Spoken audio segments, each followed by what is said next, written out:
Hi, this is Stephanie Real with 4-H Network News, and I'm at an exciting press conference here in Seattle Central Library. Today they are making an announcement about bringing broadband access to rural Washington State. In Jefferson County, we are really excited because there are a lot of people that still have dial-up or no internet access at all, and this is going to open up a whole new world to them. And as you can see, there are already hundreds of people here after they just opened.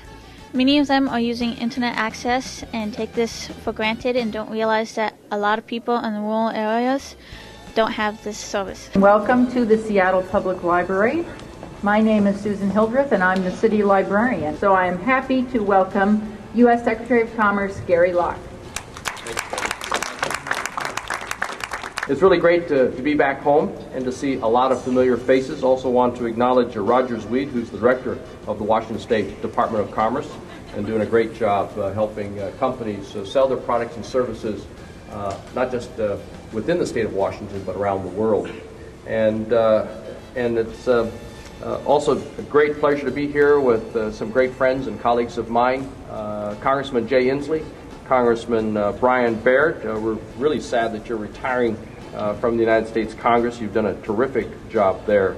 Also, pleasure to be here with Greg Marney, who's the CEO of Northwest Open Access Network, and he'll speak in just a few minutes. And of course, the Mayor, Mike McGinn. This grant is one of 66 that we're announcing today by the Department of Commerce that will provide some $1.47 billion worth of projects in 29 states. These grants are primarily to build out what we call internet infrastructure, but it also provides funding for public computing centers as well as to promote high-speed internet adoption in underserved communities. Nationwide, this funding is going to help build 25,000 miles of new broadband networks consisting of fiber optic cable or even wireless transmission. We're going to directly connect 8,000 community anchor institutions like hospitals, libraries, public colleges and schools, and public safety institutions. We're all going to connect them to high-speed internet service. And it will bring new high-speed internet infrastructure, such as fiber optic wire and wireless facilities and equipment to areas with a total population of 19 million households and 1.8 million businesses throughout America. These investments meet the twin goals of the Recovery Act. One, they're going to put people to work in the near term, as Washington citizens, for instance, will find jobs digging trenches, laying fiber optic cable, and stringing up the utility poles. Number two, these investments will lay the groundwork for sustainable economic growth in the medium to long term by connecting and upgrading areas of the state that for too long have been without the full economic, educational, and social benefits of high-speed internet service. Let's face it, dial-up just doesn't cut it. I'm here with Secretary Locke, and how do you think this is going to help future generations? Well, with the availability of broadband or high-speed internet service going to communities and homes that right now don't have it, it really means, for instance, for students, they'll be able to take courses in any subject matter that they might be interested in and get credit for it, even if it's not being offered at their local school right now. And that means, advanced placement calculus courses or just any subject matter that a student might be interested in. It also means that businesses will be able to advertise and sell their goods and services not just to the immediate community, but now all around the world. And the more that Washington companies are able to sell, the more that they're able to produce, it means more jobs. It means more workers that they will need. And we really need more jobs for the people of Washington State. This is Stephanie Real with 4-H Network News. Great. Thank you. All right, thank you. I'm here with Representative Inslee, and can you tell us how you think this will impact future generations? Well, hopefully positively. That's certainly our hope. Look, it's folks of the younger generation who really are maximizing the utility of broadband access and being able to use it in their college work, in their high school work, in the businesses they're going to start. We know there are people in the younger age who are ready to start the next Google, and those bright minds simply need to connect, and they need to connect at a high speed, and that high speed is what it's all about. So we know geniuses grow everywhere, from Quilcene to Port Townsend to Forks. There's geniuses everywhere, so we want to find them, we want to hook them up to the economy and let them blossom.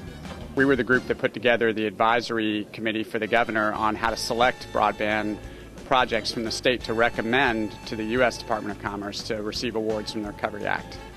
I live in a remote rural area on the Olympic Peninsula, and can you tell us how this might benefit my community?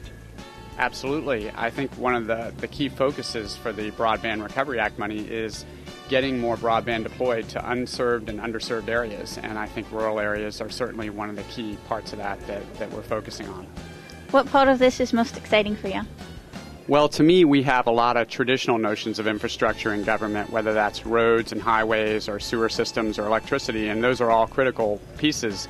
But broadband is really the new category of infrastructure that has become a critical part of growing our economy. So for me, it's really exciting to see the federal government investing in bolstering that critical piece of infrastructure for our state. Can you tell us about the Job Resource Center? Sure. The Job Resource Center here at the Seattle Public Library has 6 dedicated computers that are available to users up to 2 hours a day to search for jobs. We also have a print collection and online resources. Over 11,000 people have used these computers in the last year in their job search. My name is Greg Marney, and I'm the Chief Executive Officer of Northwest Open Access Network, better known as NOAANET. How do you see this helping rural communities? To be honest with you, it'll be more capacity than most places have in downtown Seattle or downtown Bellevue. It's a leapfrog above their technology. So I'm Catherine Burrell, Washington State University Extension, and a proud recipient of today's broadband grant with NOAANET. And my partner here is Mike Henson from NOAANET. Mike, tell me what NOAANET's all about. NOAANET was created by public utility districts in rural Washington to enable broadband to serve underserved and rural areas. What's the story you're going to tell your grandkids about this work you've done? You know, I'm still thinking about the story because it's an incredible experience. And having gone through this and having more than 100 different entities involved in the grants is an amazing feeling. And when we're done with this, I'm not sure what I'm going to tell them yet because it's still unfolding. But I think, you know, I'm happy to be able to say I was a part of it.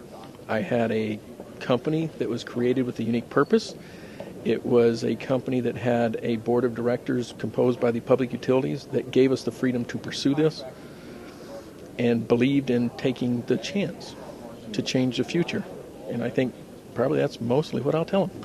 Well, it's clear that Jefferson County would not have been on today's list if it hadn't been for your leadership, and I thank you for that a lot. And I think in a time when we wonder whether an individual public servant can make a difference anymore, I want to salute you for bringing home the home team and doing the right thing by us. Can you describe what an anchor institution is and what you see as the timeline for getting from an anchor institution to a single business or home? Certainly. And, you know, first, thank you for the kind words. I really appreciate it. It's been a great thing, and to have a company that allowed me to do it was the most important thing. And secondly, an anchor institution is those things in the community that are important, whether it's the extension campus, the library, the community center, the hospital, those things that the communities themselves find important. That's the anchor institution. Once you connect that anchor institution, from a wireless standpoint, anything within a 2-mile area is easy to reach. From a fiber wire line standpoint, you can do that still within a few months to be able to have opportunities for those people that need higher levels of security or other broadband that wireless can't provide. Thank you very much, Mike Henson. This is Catherine Burrell, WSU Jefferson County, one of the awardees with NOAANET of Broadband today. It was exciting to interview Gary Locke because he was the former governor of Washington State. This is Stephanie Wheel with 4-H Network News. Nice to meet you. Yeah. Well done. Thank you for letting me say hello. Well, thank you for the interview. Come back to DC sometime. Yeah. I don't know if I can get you Obama, but I can talk to you. Yeah. I'll keep that in mind. Good job, Stephanie. Good to see you're on network. That last one.